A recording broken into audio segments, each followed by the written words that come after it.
Are you panicky with the level of low AMH in your blood reports? AMH is the anti-Mullerian hormone that is released from your eggs.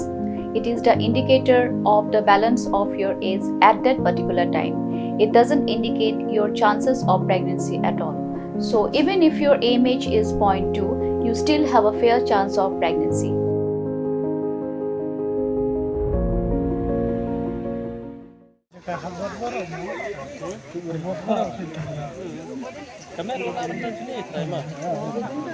Kalong kejingda ke basung syarkai kabala penher serniwi ke babon.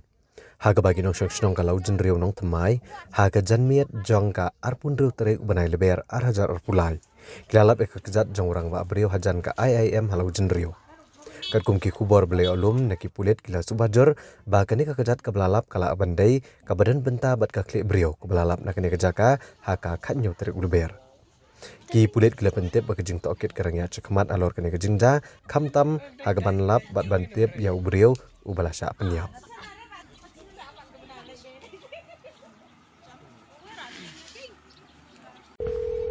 Yeah, I'm leaving.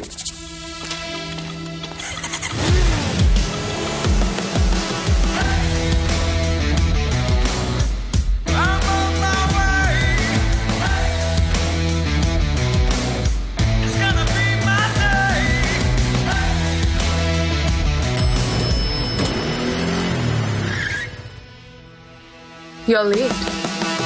Don't just live life, maxify it.